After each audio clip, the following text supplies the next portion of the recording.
Tous les aimants ont un champ magnétique. C'est ce champ magnétique qui attire le métal. En faisant tourner un aimant, on peut produire un courant électrique. Voici comment, avec une dynamo. Cette dynamo comporte un aimant. En faisant tourner l'aimant, je fais bouger son champ magnétique. En bougeant, son champ magnétique bouscule les électrons qui se trouvent dans le fil métallique, le fil conducteur. Les électrons qui sont alors en mouvement, c'est en fait le courant électrique. Plus je fais tourner l'aimant rapidement, et plus il y a du courant. C'est le même principe pour une centrale hydroélectrique. Sauf que l'énergie de base qui actionne la centrale n'est pas transmise par la main de l'homme, mais par une turbine. Pour faire de l'électricité, il y a les grandes rivières, les grands barrages, les grands budgets. Puis il y a aussi les petits moyens. On les appelle les microturbines. Normand Lévesque, un jeune ingénieur de la région de Montréal, dirige la compagnie Microturbine Technologies. En 1989, il décide de mettre en pratique ses années de cours pour répondre d'abord à un besoin familial. Mon père était à l'époque propriétaire d'une pourvoirie, puis utilisait comme source d'électricité une génératrice diesel. Alors bon, une génératrice diesel, ça consomme beaucoup de carburant, ça fait du bruit, ça lui coûtait cher. Puis moi, je venais de finir l'université, puis j'ai dit, ben tiens, j'avais fait un projet de fin d'études sur les mini-centrales, puis je vais t'installer, moi, une petite turbine hydroélectrique, comme ça, tu n'auras plus à payer de carburant, puis tout ça, ça fait pas de bruit, puis c'est propre. Quelques années passées à la table à dessin, puis, en mars 1995, naissait officiellement la microturbine. Le concept n'a rien d'original, puisqu'il existe déjà plusieurs modèles en Europe, mais ils sont souvent complexes à assembler. Celle de M. Lévesque est différente en ce qu'elle est plus simple. Elle a beaucoup moins de composantes. Elle est, puis elle est en plastique, en polyuréthane. Donc, c'est léger, c'est facile à installer, c'est facile on peut même l'assembler, la désassembler. Quelqu'un qui n'est pas spécialisé dans le domaine peut le faire lui-même aussi. Expliquez-nous, M. Lévesque, comment ça fonctionne, par où l'eau arrive et comment est-ce que la turbine comme telle fonctionne? OK. Bien, c'est sûr qu'il faut s'imaginer que la caisson du bas, c'est un demi-cylindre. Il y en a un autre par-dessus, ça forme un tuyau. L'eau arrive par ce côté-là. Ça, c'est ouvert, normalement? Normalement, c'est ça. Lorsqu'on met la turbine en marche, on ouvre ce papillon-là. On appelle ça une vanne papillon. Là. Et puis, lorsqu'elle est ouverte, évidemment, l'eau s'écoule parce qu'il y a une différence de niveau d'eau. Ça passe au travers ce qu'on appelle des directrices. Les directrices ont pour fonction de faire tourbillonner l'eau avant d'aller sur l'hélice comme telle.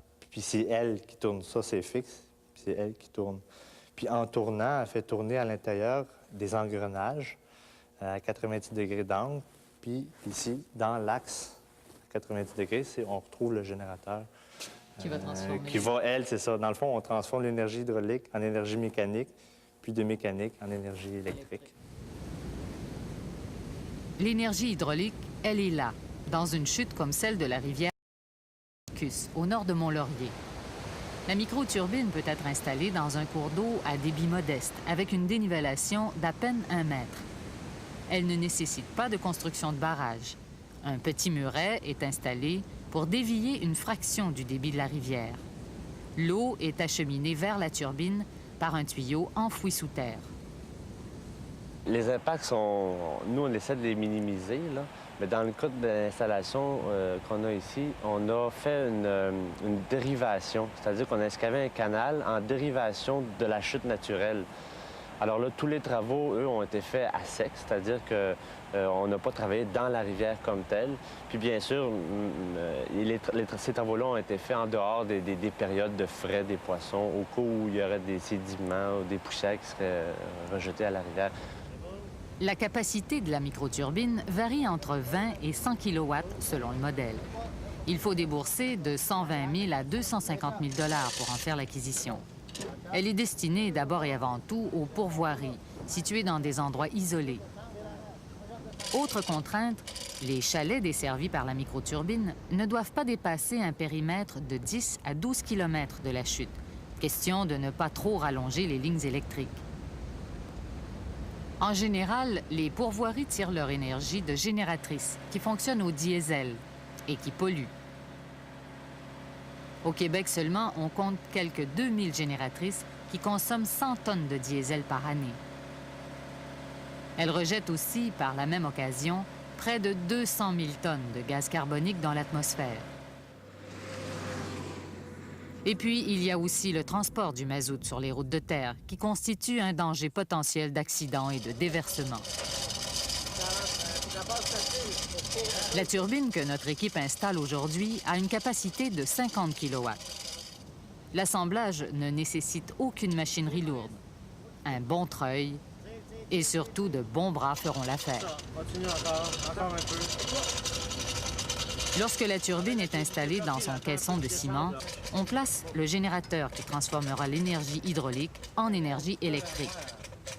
Le coût de l'électricité produite est de 3,7 cents le kilowattheure, comparé aux 7 cents d'Hydro-Québec. La prise d'eau étant installée assez profondément pour éviter le gel en hiver, la turbine peut fournir de l'électricité 365 jours par année. Les fils sont maintenant branchés. La turbine s'adapte à la demande du consommateur. Elle peut fournir en tout temps une charge maximale. On comprend qu'un tel système ne peut répondre à de grands besoins. Par exemple, une turbine produisant 50 kW alimentera 4 ou 5 chalets situés dans sa périphérie. C'est pourquoi M. Lévesque vise aussi d'autres marchés. Sans s'en rendre compte, on a développé quelque chose qui est idéal pour les pays en voie de développement, là. Pour eux, 50 kW, c'est énorme, là. Pour nous, ça suffirait à peu près à 5 maisons. Mais là-bas, ça fournit un village au complet. Quand on pense qu'ils ont juste besoin un peu d'éclairage la nuit, des services médicaux, de communication, puis de pompage, pour eux, là, c'est énorme. L'équipe de M. Lévesque en est maintenant rendue à la dernière étape de l'installation. OK, déjà amené. Tous les éléments sont maintenant en place. Les cadrans sont encore à zéro. C'est le moment de lever la porte de la conduite d'eau. Malheur, elle est coincée. Qu'à cela ne tienne, on plonge pour dégager la porte à la main. Et maintenant, c'est parti. L'électricité court sur les fils. Dans le chalet voisin, les premiers 60 watts sont consommés.